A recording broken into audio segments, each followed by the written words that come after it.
Hello friends, आपका स्वागत है मेरी क्लास में। और एक्चुअली मैंने कहा था कि क्लास पर डे रही, लेकिन थोड़ा स्वास्थ्य नहीं ठीक था, इसलिए क्लास पर डे नहीं हो पाई। ठीक है ना। हम लोग फिर जानते हैं कुछ ना कुछ नया टॉपिक लेके आए हैं। दूसरा, आप पढ़ते रहिए बराबर। ठीक है ना। कोरोना काल चल रहा है और जो है सारी कोचिंग बंद है। आप हमसे जुड़े रहेंगे, हम कुछ ना कुछ नया बताएंगे आपको, जो आपको एग्ज़ाम के लिए अच्छा होगा। एग्ज़ाम और पॉइंट ऑफ व्यू से वो क्वेश्चन जो होंगे महत्वपूर्ण होंगे। ठीक है ना। हम लोग जानते हैं पहला टॉपिक अपना प्लांट ग्रोथ रेगुलेटर क्या होता है, थोड़ा जानते हैं इसके बारे में।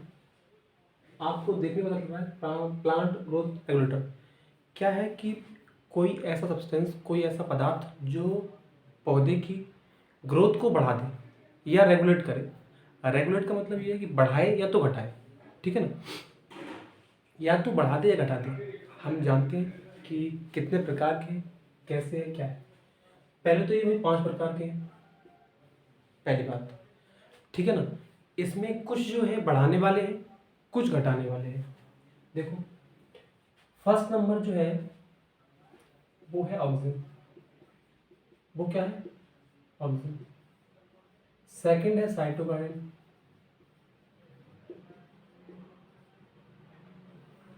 थर्ड है जिब्रेल।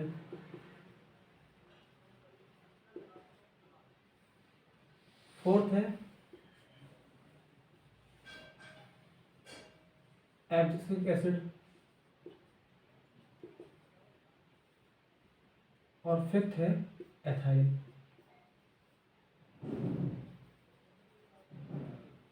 क्या है? ऑक्सीजन क्या है, साइटोकाइन क्या है, जिब्रेलिन क्या है और एब्सिसिक एसिड क्या है, एथाइलिन क्या है। हम लोग जानेंगे सीक्वेंस वार इसके बारे में एक एक करके। देखो भाई, ऑक्सीजन क्या है कि ऑक्सीजन मोस्टली पाया जाता है शूट पोर्शन पे। शूट पोर्शन पे जैसे कोई पौधा है, ये पौधा है, आपके यहाँ लगा है आपके गमले में। ठीक है। ये एक पौधा है और आप देख रहे हो कि इस पे पत्ती निकली हुई।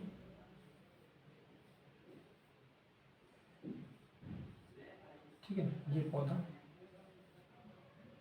जो ये कलिका वाला पोर्शन है, टॉप पोर्शन है, इस पे पाया जा रहा ऑक्सीजन।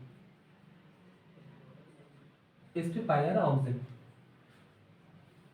शूट वाले पोर्शन पे ऑक्सीजन पाया जा रहा है। अब आप हम लोग समझते हैं कि ऑक्सीजन शूट वाले पोर्शन पे है, लेकिन ऑक्सीजन की कुछ फॉर्म और भी है, उसके टाइप है अलग अलग। ठीक है ना। IBA हुआ, IA हुआ, ठीक है ना, MH हुआ, MH हुआ, 2,4-D हुआ। तो ये क्या है, उसकी अलग अलग फॉर्मेशन है, अलग अलग प्रकार है ऑक्सीजन के। हम लोग उनके बारे में सीक्वेंस वार जानेंगे। ऑक्सीजन मोस्टली जो वर्क है उसका, वो है पौधे को बढ़ाना, पौधे को ग्रोथ देना। ठीक है ना। ऑक्सीजन का मुख्य वर्क ये है। ऑक्सीजन का जो मुख्य वर्क है वो ये है कि पौधे को अच्छी ग्रोथ देता है। हम लोग इन्हें मिटा के जानते हैं ऑक्सीजन के बारे में। इसमें पहला प्रकार है A type, IA, indole 3 acetic acid. ठीक है ना। IBA, indole 3 butyric acid. C number पे है मॉलिक हाइड्राजाइड।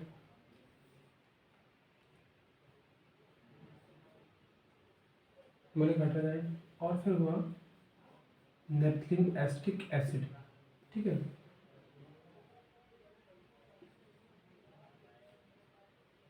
उसके बाद हुआ लास्ट नंबर पे 2,4-D।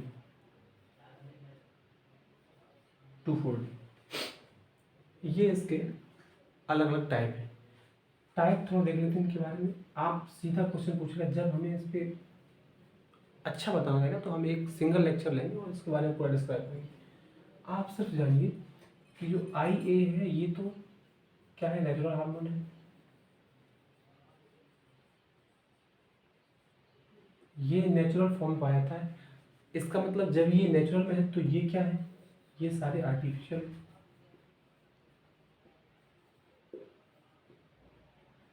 या साइंटिफिक है, ठीक है ना, या तो आर्टिफिशियल साइंटिफिक। क्या मतलब हुआ कि इनको हम लोगों ने इनको ऑक्सीजन से निकाला है, लेकिन ये नेचुरल फॉर्म में पाया जाता है। इसका जो मुख्य वर्क है वो क्या है, इसका मुख्य वर्क है ये जो फ्रूट ड्रॉपिंग है उसको रोकता है, फ्रूट ड्रॉपिंग को ये कंट्रोल करता है, मेन इसका वर्क है, ठीक है ना। सॉरी, अब आया आईबीए। आईबीए का मुख्य वर्क क्या है, आईबीए क्या करता है, ये रूट हार्मोन है, क्या है, रूट हार्मोन है, ठीक है ना। ये रूट को आप जैसे इसका उपयोग कर देते हैं, जैसे आपने कोई कटिंग की है और इसके जब कभी वो सॉल्यूशन जो यूज होता है वो आईबीए का ही सॉल्यूशन होता है, उसमें डिप करके और आप आसानी से रूट को तैयार कर सकते हैं। जैसे आप सोचो, जब हम लोग क्या करते हैं, जो आप अपने यहाँ कटिंग ग्रो करते हो ना, आप जाओ दुकान पे और वहाँ से ले आना आईबीए का सॉल्यूशन, कटिंग लगाओ बढ़िया से ग्रो कर जाएगी। तो वहाँ पे जो यूज़ होता है वो आईबीए का यूज़ होता है। मैलिक हाइड्रोक्साइड क्या है, मैलिक हाइड्रोक्साइड क्या करता है, ये ग्रोथ को, जिससे जो शूट निकल रही है, जो नया किल्ला निकल रहा है, जो एपिकल बड निकल रही है, उसको बडिंग को ये क्या करता है, बड चोक कर देता है, ये बड को चेक करता है। जैसे आलू पे आप यदि डाल देते हैं और कहीं आलू यदि मतलब भंडारण रखा है और वहाँ पर उसमें किले निकल रहे हैं, तो आप इसका स्प्रे कर दिया, वो वहाँ पे रुक जाएगा। प्याज में क्या आता है, मोस्टली प्याज में करते हैं, प्याज में जब रखा है भंडारण में और वहाँ पे यदि उसका किला निकल रहा है, तो आप उसको बर्ड चेक को, बर्ड को रोकने के लिए हम लोग मैलिक हाइड्रोक्साइड करते हैं, ठीक है ना। नेपलिन एसिटिक एसिड क्या है, इसका उपयोग करते हैं मोस्टली बाहर, जैसे आम पे फ्रूटिंग नहीं आ रही है, ठीक है ना, तो प्रॉपर फ्रूटिंग के लिए भी इसका उपयोग किया जाता है, नेपथिन एसिटिक एसिड का। 2,4-D का उपयोग क्या है, 2,4-D का जो मुख्य उपयोग है वो है कि इसको एक तो एज ए हार्मोन उपयोग होता है, less than 20 ppm then hormone, और उससे अधिक जब हो जाए तो फिर क्या होता है, वो हो जाता है हर्बिसाइड। वो फिर एक जो है आपके खरपतवार नाशी के रूप में कार्य करता है। तो ये हर्बिसाइड भी है, हर्बिसाइड भी है, ठीक है ना, और दूसरा हार्मोन का वर्क भी करता है ये। बात समझ में, ये इसका सीधा का सीधा क्वेश्चन पूछा है ना यूपी कैरेट में, और या बीएचयू आईसीआर के एग्जाम में सीधे क्वेश्चन यहीं से पूछाते हैं, या कॉम्पिटिटिव लेवल पे क्वेश्चन यहाँ से पूछा जाएगा। जब हम लोग इसके विस्तार से इस बारे में जानेंगे, आप पढ़ोगे तो मैं बता दूं आपको कि ऑक्सीजन में यही क्लियर नहीं होगा कि ऑक्सीजन का मुख्य वर्क क्या है, ठीक है ना, साइटोकाइन का मुख्य वर्क क्या है, तो फिर हम लोग वो विस्तृत चर्चा जो है अगली चीज़ों में करेंगे। लेकिन यहाँ पर सिर्फ और सिर्फ बुलेट फॉर्म में पढ़ेंगे, ठीक है ना। आगे चलते हैं, ऑक्सीजन हो गया, ऑक्सीजन के बाद आया साइटोकाइन। सेकंड जो है बी वाला है वो है साइटोकाइन। साइटोकाइन में क्या होता है, साइटोकाइन का देखो दोनों में थोड़ा डिफरेंस है, साइटोकाइन में और जिबरेलिन में।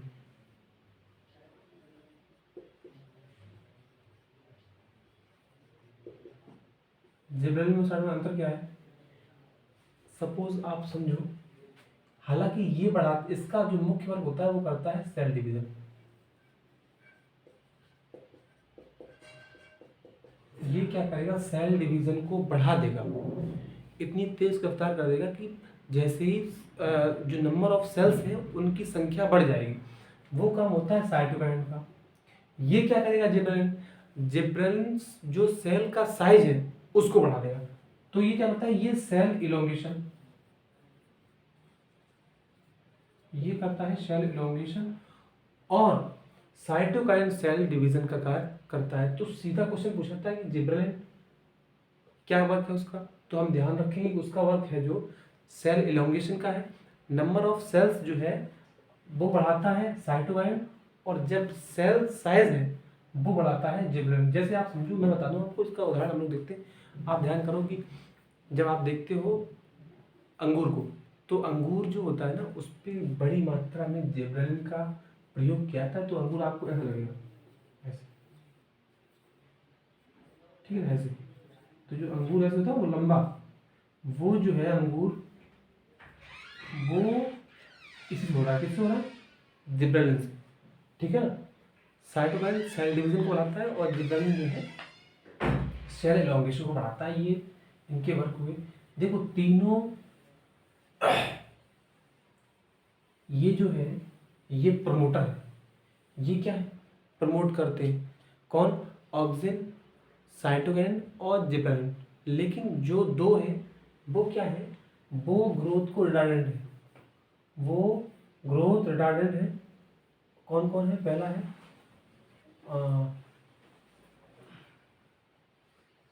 डी नंबर का जो है वो है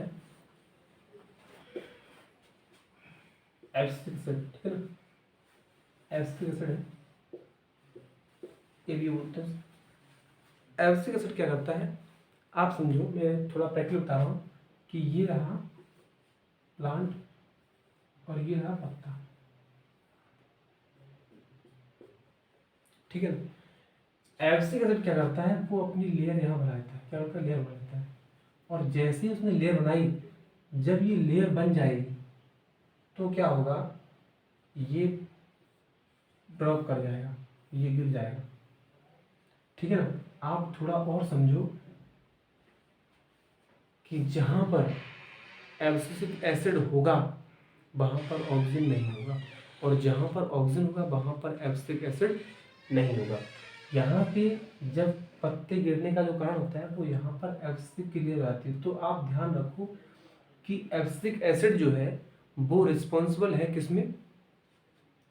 इनकी पत्तों को, पत्तियों को झड़ने में सहायक है, और वही मेन रीजन होता है एब्सिक एसिड का।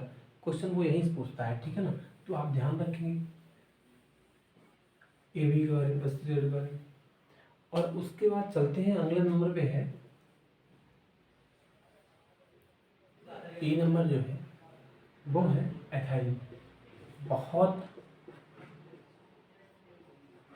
एथाइलिन बहुत इंपॉर्टेंट है। एथाइलिन फलों को पकाने में मुख्य उपयोग है एथाइलिन, ठीक है ना। कैसा होता है? फ्रूट का कलर चेंज हो जाएगा, मीठापन आ जाएगा, सॉफ्टनेस आएगी, तो ये एथाइलिन है। और एथाइलिन पूछता है कि फलों को पकाने में कौन सी गैस, कौन सा ऐसा, क्योंकि मेन चीज़ है ये गैस फॉर्म में पाया जाता है और लिक्विड फॉर्म में भी पाया जाता है, ठीक है ना। तो एथाइलिन है जो, उसका क्या है? फ्रूट राइपनिंग के लिए। किसके लिए है? फ्रूट राइपनिंग के लिए,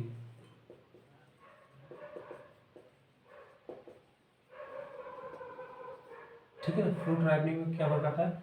एथाइलिन आता है। तो ये आप ध्यान रखेंगे, ठीक है। आगे बढ़ते हैं। ये बात हो गई प्लांट ग्रोथ रेगुलेटर की। सारे के सारे जो है फॉर्म जो थे वो मैंने आपको बता दिए। इससे क्वेश्चन आता है, आप कर ले जाओगे, ठीक है ना। आगे चलते हैं हम लोग वाइटामिन्स के बारे में। वाइटामिन्स क्या है? हमारी कोशिकाओं को वृद्धि के लिए कुछ ऐसे पदार्थों की, ऐसी चीज़ों की जरूरत होती है जिससे वो मजबूत रहें, जिससे वो तंदुरुस्त रहें। यदि उन चीज़ों की कमी हुई तो फिर क्या होगा? बीमारियां घेर लेंगी और हम लोगों को दिक्कत बढ़ जाएगी, ठीक है ना। क्वेश्चन यहाँ से आता है यूपी कैडेट में, या फिर जो मेन टारगेट है वो यूपी कैडेट अपना, तो यूपी कैडेट में या बीएचयू आईसीआर में, बीएचयू में क्वेश्चन पूछा था, आईसीआर पूछाता है कि कौन सी विटामिन है जो वसा विलेय है, ठीक है ना। कौन सी विटामिन है जो जल में घुलनशील है, कौन सी विटामिन है जल में घुलनशील नहीं है। तो ये ऐसे क्वेश्चन घुमा घुमा के पूछता है, किस विटामिन से क्या दिक्कत आती है, इसकी कमी, इसका रासायनिक नेम क्या है। तो इन पे हम लोग जानेंगे थोड़ा सा, ठीक है। देखो पहले हम लोग जानते हैं कि फैट सॉल्युबल,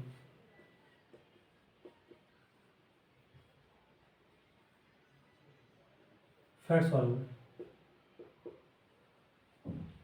फैट सॉल्युबल में चार विटामिन है। एक ए है, दूसरे नंबर पे डी है,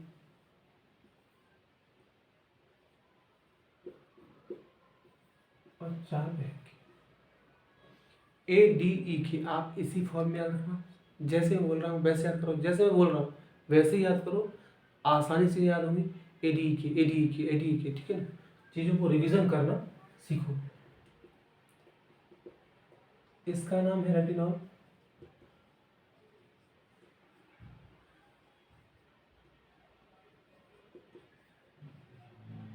कैल्सीफेरॉल,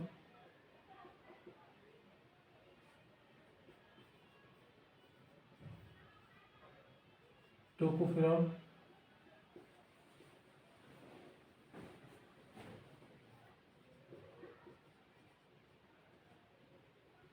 फाइलोपिनोल, ठीक है। रेटिनॉल, कैल्सीफेरॉल, टोकोफेरॉल, फिलोपिनोल, ये इनका क्या है, ये इनका रासायनिक नेम है। वो पूछता है कि बताओ भाई फाइलोपिनोल का विटामिन के का रासायनिक क्या क्या है, तो तुम्हें बताना होगा फाइलोपिनोल, ठीक है ना। वो पूछता है विटामिन ई का रासायनिक नाम क्या है, तो उसका रासायनिक नाम टोकोफेरॉल है। ये हम लोग ध्यान रखेंगे, ये चीज़ नहीं भूलनी है। ये प्रश्न आप भूल रहे हो तो फिर आप साधारण सी गलती कर रहे हो, और जो एग्ज़ाम में आपको नीचे लेके आएंगे। देखो, पेपर को हिट करने के कुछ तरीके हैं। पेपर तभी हिट होता है जब आप सही जो क्वेश्चंस बिल्कुल नॉर्मल है उसको यदि आप कर ले जा रहे हो तो पेपर में आप बढ़त लेके जा रहे हो, सही ठीक ठाक रैंक ले जाओगे। यदि आपने पता लगा कठिन क्वेश्चन थे वो तो कर लिए, और कठिन कहाँ से कर लो भाई, वो सबके लिए कठिन है, तो आप उन क्वेश्चनों को जरूर कर लें जो क्वेश्चन सरल है, सिंपल है। उन क्वेश्चनों पे आप जरूर कमांड करें, और ये क्वेश्चन उन्हीं सारा क्वेश्चनों से जो क्वेश्चन आते ही आते हैं एग्जाम के लिए, ये क्वेश्चन अति आवश्यक है। ये इस क्लास से क्वेश्चन आपको मिलेगा, ठीक है ना। मैं बता दूं, मैं जनरल एग्रीकल्चर इतना पढ़ाऊंगा उससे बाहर क्वेश्चन नहीं जाएगा। आप पर डे क्लास को करते रहिएगा, इससे पेपर जो है फंस जाएगा। रेटिनॉल, अब आप थोड़ा हम लोग देखते हैं कि रेटिनॉल का वर्क क्या होता है। होता क्या है कि विटामिन ए से कमी से क्या होता है, अतंधी रहती है या नाइट ब्लाइंडनेस।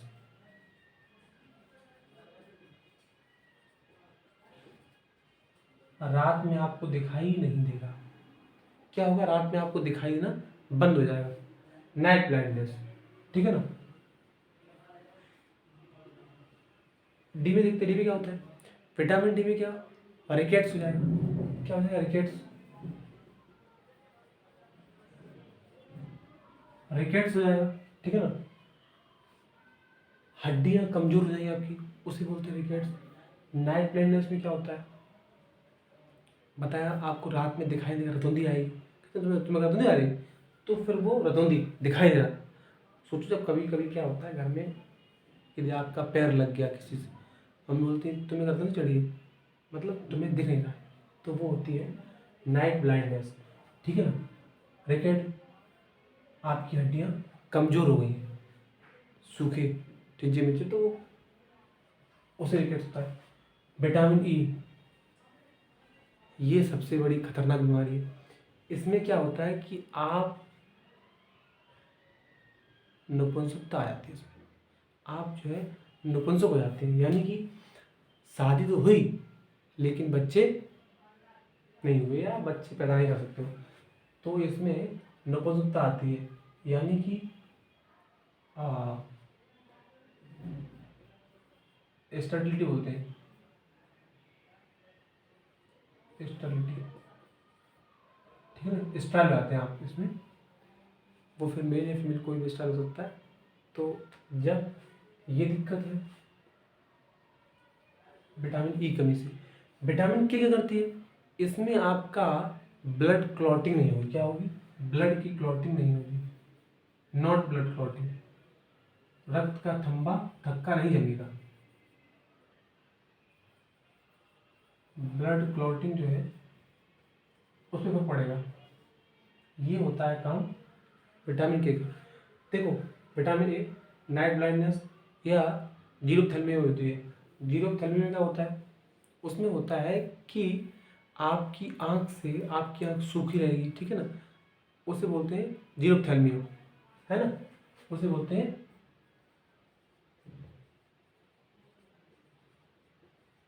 जीरोथैल्मिया। ये भी इसी का ही है। जीरोथैल्मिया में क्या होता है कि आपकी आँख सूखी हो जाएगी, आँख में धब्बे हो जाएंगे सफ़ेद सफ़ेद, और रतौंधी भी आती है। डी, रिकेट्स, हड्डियाँ, ठीक है ना, ऑस्टोमेलाकिया बोलते हैं, जो एडल्ट में होती है बोलते हैं ऑस्टोमेलाकिया, ठीक है ना, उससे बोलते हैं रिकेट्स। विटामिन ई एसिडिटी हो जाती है, यानी कि आप बच्चे पैदा नहीं कर सकते हो, आपके अंदर नपुंसकता आ जाती है। उसके बाद आता है विटामिन के, ब्लड क्लॉटिंग की समस्या उत्पन्न होती है विटामिन के में, ठीक है ना। अब देखो यहाँ बात हो गई खत्म। अब कुछ विटामिन हैं जो फैट सॉल्युबल नहीं है। अब आप सोचो ए डी ई के, बची कौन, बी सी, बी और सी। विटामिन बी है और विटामिन सी है। विटामिन सी का और विटामिन बी को, विटामिन बी के फिर कई प्रकार हैं, राइबोफ्लाविन हुआ, ठीक है ना, निकोटीन हुआ, नाइसिन हुआ, ये अलग अलग उसके प्रकार हैं, ठीक है ना, थायमिन हुआ। तो vitamin B thiamine,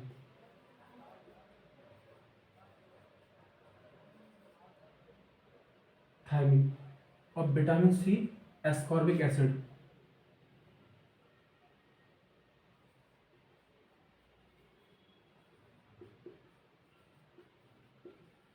ascorbic acid, ठीक है, थायमिन और ascorbic acid. Vitamin B thiamine और vitamin C ascorbic acid. Thiamine में क्या होता है, इसमें इसमें क्या होगा, इसमें मुख्य रूप से सोचो, एक तो पहली बार अलग अलग प्रकार है, नाइसिन विटामिन बी फाइव हुआ जो, उसमें क्या हुआ, आपकी जीभ जो है काली पड़ जाएगी, पैलाग्रा हो जाएगा, ठीक है ना, और क्या होगा, हड्डी कमजोर हो जाएगी आपकी, ठीक है ना, ये विटामिन बी से ही होता है। हम्म तो और इससे रो होता है बेरी बेरी, और बेरी बेरी से मतलब क्या समझो, बेरी बेरी का मुख्य मतलब क्या होता है, चल ना पाना, इतने कमजोर हो जाना, ये होता है चल ना पाना, चल ना पाना, ये मतलब है एग्जैक्ट बेरी बेरी मतलब जो होता है, ठीक है ना। विटामिन सी से स्कर्वी आता है,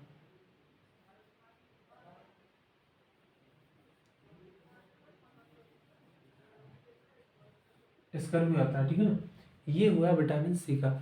आप समझ पा रहे हो कि किससे क्या है। आपको सिर्फ इतनी बार पूछेगा vitamin C, scurvy, vitamin B, thiamine, beriberi, ये चीज़ें आपको ध्यान रखनी है, बहुत इंपॉर्टेंट है एग्जाम को देखते हुए, इसलिए आप इन पे गौर बड़ा ध्यान से रखोगे, ठीक है ना। मैं थोड़ा और डिस्कस करता हूँ, हल्का सा कुछ चीज़ें बताऊँगा जो, अच्छा आप एक बात जान लो, जब ये फैट सॉल्युबल है तो ये वाली क्या होंगी, फैट सॉल्युबल नहीं होंगी, और जब ये फैट सॉल्युबल नहीं होंगी तो क्या होंगी, यानी कि पानी में। ये वाली विटामिन जो बी और सी है ये पानी में घुल जाती हैं, और वो क्या होती है, पानी में नहीं घुलती हैं, फैट सॉल्युबल है, ये आपको ध्यान रखना होगा, आप इस ट्रिक को भूलेंगे नहीं, बहुत इंपॉर्टेंट है पेपर में, और इससे एक क्वेश्चन होगा ही, पाना पेपर बना रही है, ठीक है ना, तो आप उसको देखते हुए इन चीज़ों को ध्यान रखें। और थोड़ा जान लो कि कुछ मिनरल की कमी से चीज़ें होती हैं, ठीक है, कैल्शियम मिनरल कमी हो जाए तो फिर क्या होगा, आपको ऑस्ट्रोमेलाकिया हो जाएगी या रिकेट्स हो जाएगा, कैल्शियम की कमी से, कैल्शियम की कमी से क्या हो जाएगा, रिकेट्स हो जाएगा, ठीक है। आपके जिंक की कमी आती है तो आपको क्या हो जाएगा, स्किन डिजीज,